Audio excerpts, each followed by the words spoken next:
Let's continue our discussion on unsupervised learning. Specifically, we want to discuss k-means applications and other methods in unsupervised learning. In other words, clustering.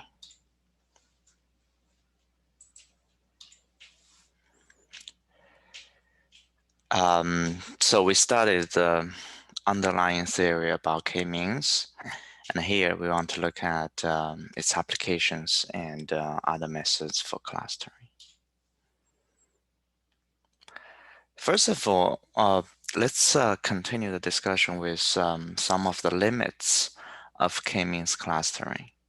Number one, you have to run multiple times to avoid suboptimal solutions so that you would be able to figure out the proper number of clusters. And then you have to specify number of clusters as well.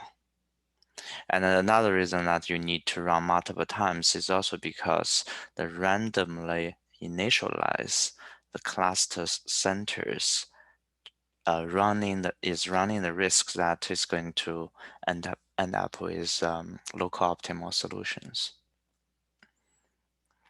Third thing is k-means does not behave very well when the clusters have varying sizes, different densities, or non-special shapes. So it may worth looking into other clustering algorithms when this happens. So let's look at these examples of these examples on the chart. You can see that k-means fails to cluster these ellipsoidal blobs properly. See, you can see that the one on the right actually have a lower initial, so that probably that would be the preferred way of clustering. But apparently you can see these three areas, gray, green, and pink. It's really not really describing the data well, right? The one on the left-hand side probably is doing a better job comparing to the one on the right-hand side. So because of these disadvantages or limits of k-means clustering, you should always pay attention to these potential caveats in your clustering process. Here, let's take a look at some of the applications using k-means. So for this example, what it does is it assigns pixels to the same segment if they have a similar color. So just using this ladybug image example, if you have original image look like what's on the chart on the top left, and then if you have 10 colors or 10 clusters in the image, you can see that it really is still doing a decent job representing the original data. And even with 8 colors, it's doing a good job. With 2 colors, you can still see that, right? You see just basically yellow versus green, and then ladybug representation is just not as clear anymore. So let's look at this example, right? What you do is you read the data, ladybug.png, and then what you do is you reshape the data into a 3D array, including height, weight, and number of color channels using the reshape function. And then you reshape this long list of colors to get the same shape as the original image. So you could do this k-means by defining number of clusters to leverage clustering in your image segmentation. That's one example. Let's look at another one. This one says, let's use clustering for pre-processing.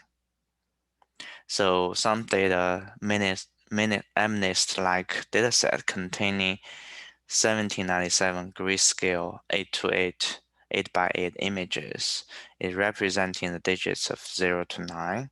You can load the data and split into training and test set, and then fit logistic regression. So you see that, if it's digits, we're running logistic regression, trying to figure out whether it's digit number 1, number 2, etc., etc. And then you can evaluate its accuracy on the dataset.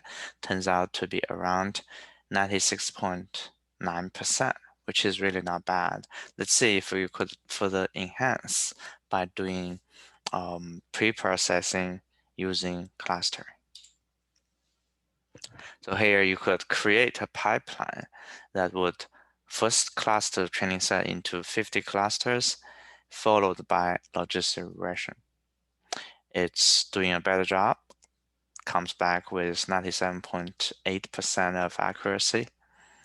Now you can even do better because we choose these 50 clusters randomly. You could do the same thing as we said in last lecture. You could leverage ensure or a silhouette diagram to figure out what would be the proper cluster K. You could even leverage cross-validation. This one, for example, here, grid search cross-validation to figure out what would be the proper number of clusters. You use from 2 to 100, and by cross-validation, turns out to be 99 is the best. And then by using 99 clusters to run logistic regression, turns out to be accuracy can be further enhanced to all the way to 98.22. So what you did here, essentially is, before you do the clustering, you try to figure out whether our original image actually have some sort of common metrics that you would be able to group them together as different clusters. And then it makes your classification job much easier because you are now working towards on top of the cluster itself. So this is a perfect example to leverage clustering for data pre-processing. Meanwhile, it's a combination of clustering and classification. Here's another example. You could use clustering for semi-supervised learning. So here, what it does says, okay, if we train a logistic regression model on a sample of 50 labeled instances, and then from that digital dataset, MNIST-like dataset, and then your accuracy turns out to be around 83%. If you do clustering first, labeling, and then logistic regression, you turn out to be accuracy somewhere around 92.2%. We can even do better. Let's see how you can do better. So instead of do what we just did, now what you can do is you propagate the labels to all other instances in the same cluster. So something called label propagation.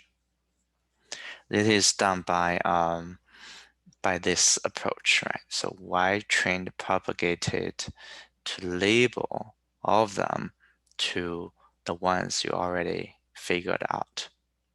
And then turns out that your training accuracy is around, the test accuracy is around 93.3%. However, remember here what we did is we labeled all the ones in the same cluster with the same digits. However, because of mislabeling, there's a chance that some of them in that cluster, especially for the ones that are in a boundary, could be labeled incorrectly. So instead of doing that, instead of label all of the instances in the same cluster with the same digits? What if we only label just a certain percentage? In this case, you propagate only 20% of instances that are closest to the centroids because you have less chance to mislabel those instances. Good news, the output turns out to be 94%. So that's another way to think through how to leverage clustering in your real applications. Let's take another look at something else. Another different approach that's called ds630. So what it does is it defines clusters as continuous regions of high density. For each instance, what you need to do is you start with something called define a distance, that's epsilon. You count how many instances are located within a small distance, epsilon, from it, and the region is called the instance epsilon neighborhood. If an instance has at least min samples instances in its epsilon neighborhood, then it is considered as a core instance. Remember, we have two concepts here. One is epsilon neighborhood, which is associated with epsilon, and the second one is min samples. And all the instances in the neighborhood of a core instance belong to the same cluster. And any instance that is not a core instance and does not have one in its neighborhood is considered to be an anomaly. Let's look at the application of the example. So with what we saw on the left-hand side, if you have epsilon equal to 0.05 with minimum sample equal to 5, because this epsilon is so small, so that you can only define very smaller area as a dense cluster. As a result, you see that the data turns out to have a lot of different clusters. 1, 2, 3, 4, 5, 6, 7, at least 7 clusters. And then also labeled all those red observations or instances as anomalies. Doesn't really make much sense in this point that it can't be those red plus signs observations cannot be all anomalies, right? How about what we saw on the right hand side? When you use epsilon equal to 0.2, the distance is bigger, right? And then the chance of including core distance is higher as well. You're still using the min sample equal to 5. In this case, the algorithm ds630 was able to differentiate those two different clusters. And using ds630, you're able to figure out the proper decision boundaries between those two clusters. Meanwhile, some of the points are labeled as anomalies. So here just to give you an introduction of ds630, which is another clustering algorithm on top of k-means, or in addition to k-means. In addition to k-means and ds630, there are multiple other potential algorithms that you can leverage down the road if you happen to have more exposure on this. This including agglomerative clustering, birch, mean shift, affinity propagation, spectral clustering, and all of this you should at least get slight exposure to it, and then down the road you can always do the research and try to study them on your own. Okay, so here I'll stop here on all other clustering algorithms and k-means application. Thank you.